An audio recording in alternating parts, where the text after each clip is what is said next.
Hi, in this video I'll explain how to get your project off the needles when you finish knitting. Once your project has reached the desired length, so here I am just knitting my tiny little washcloth sample until it's basically a square. If I just pulled this off of the needles as it was in order to use it, all of these stitches would just unravel because those are called live stitches when they're just being held by nothing at all. So you do a process called binding off, and binding off is where you take one stitch and you loop it over the stitch next to it, going all the way down the row so that you don't have live stitches anymore. You've bound them all off. And then you can use your project with joy and have no fear of it unraveling.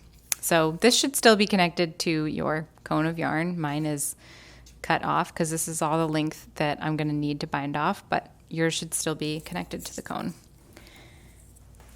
So with your yarn in your right hand, you are just going to knit 2 stitches as you normally would. So you should have 2 stitches on your right hand needle.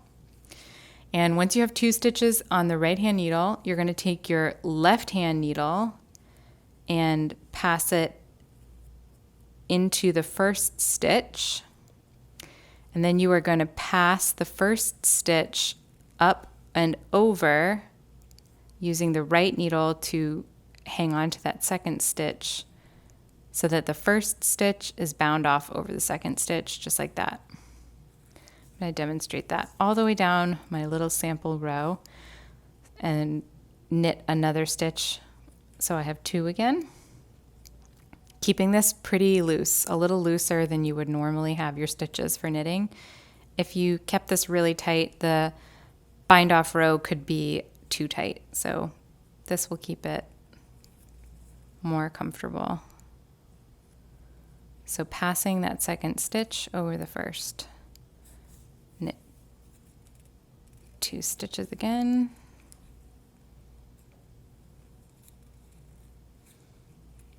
Or I guess it's passing the first stitch over the second, depending on how you look at it. 2 stitches, 1, 1, 2, pass stitch 1 over stitch 2 and off the end of the needle.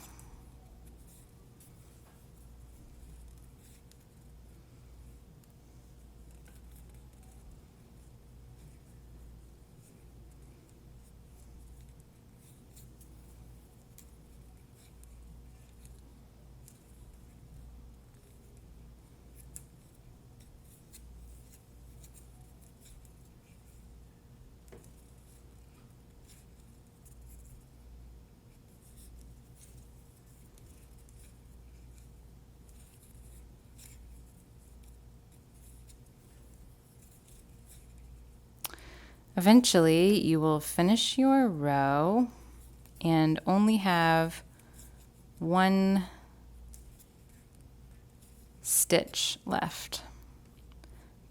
Make that stitch a little bit big and then move your needles off to the side. Cut your yarn. Mine's an imaginary cut because I already cut it once. And pull the tail through your loop like this and gently tug it.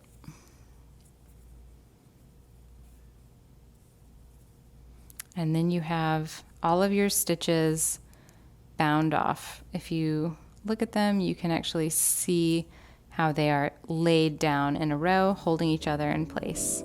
And that's that. That's the process of binding off.